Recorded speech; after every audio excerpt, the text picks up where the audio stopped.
असलामुअलैकुम किवें हो गाइस। हाजिर होते वजदे रहो, रब तुहानू देवे ढेरों खुशियां। आमीन सुम आमीन।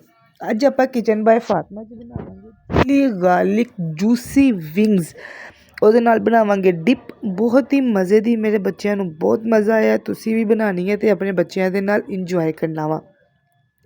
अब वो ना रेसिपी शेयर करते हैं। विंग्स लिया, विंग्स में अच्छी तरह सिरके ते नमक ते मिठा सोडा ऐड करके इनू वाश किया वा। उस तो बाद मैं इनू खुशक कर लिया अच्छी तरह पानी का। फिर मैं उहदे विच 1 चम्मच डालता नमक का, 1 ही चम्मच जीरा, 1 ही चम्मच मैं डालिया वा दरा मिर्च का, तो 1 चम्मच मैं डालिया चिकन का पाउडर। उस तो बाद 1 ही चम्मच ला लिया वा गार्लिक। अगर तो गार्लिक पाउडर आ सब तो बेस्ट आ, अगर तो पेस्ट आ वह भी ठीक आ। मेरे को मैं चॉप किया सीगा ते इस तरह ही मैं डालता। उस तो बाद 2 तो 3 चम्मच मैदे दे ऐड करके, मैदा अपने ज़्यादा नहीं ऐड करना, अच्छी तरह मिक्स करके आधे घंटे वास्ते स्टे दे देना वा। जिस तरह ही अपना ये स्टे देवांगे तो थोड़े खाने का टाइम हो गया तो आप इन्ना अगे प्रोसीजर शुरू कर लाँगे। अगर तुम्हें मेरी वीडियो अच्छी लगती है तो ज़रूर अपने दोस्तों ने शेयर करा करो, लाइक शेयर कमेंट फॉलो लाजमी किया करो। बच्ची सर्दियाँ है वा, इस तरह की चीज़ां ना गर्म गर्म अच्छी लगदियां वा। तो हाँ जी, इस तरह करके अपन इन्हें फ्राई करना वा, गोल्डन पिंक पिंक करने आ, ज़्यादा नहीं फ्राई करने, इन्हों अपने चीड़े नहीं करना हैगा।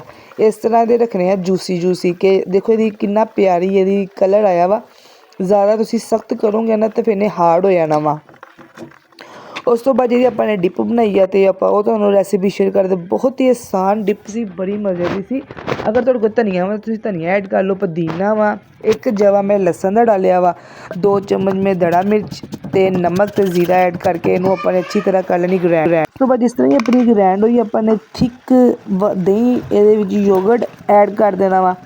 उस तो बाद 2 तो 3 चम्मच मायोनीज़ ऐड करांगे। इन्ने मज़े की डिप तैयार हुई सी। तुसी भी जरूर बनानी है, मेरी वीडियो के नाल बने रहना वा। पूरी वीडियो देखा करो, वीडियो स्किप ना करिया करो। उस तो बाद जो अपने विंग्स रेडी हुए आ उहदे उपर अपने 1 चम्मच मैं लिया बटर। उस तो बाद बटर नूं मैं अच्छी तरह मैश कर लिया वा। उस तो बाद ये अपने कसूरी मेथी या तुहाडे कोल ओरिगैनो वा वह भी ऐड कर सकते हैं।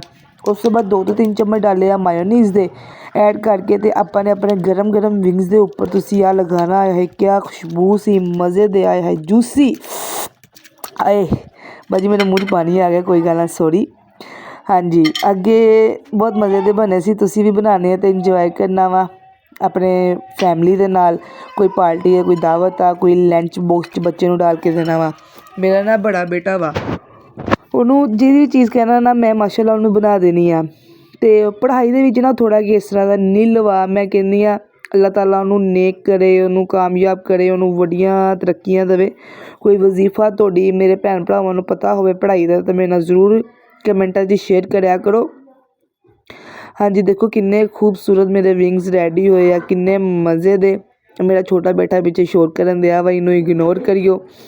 तो बहुत ही मज़े दे मेरे विंग्स बने सीगे। मेरी डिप भी बहुत मज़े की बनी सी, ज़रा ही पतली नहीं सी, मायोनीज़ तरह सीगी जिस तरह की आपां नूं रेस्टोरेंट च मिलदी आ। तुसीं भी इस तरह की डिप बनानी है तो अपनी फैमिली के नाल इंजॉय करना। ओके, अल्लाह हाफिज़।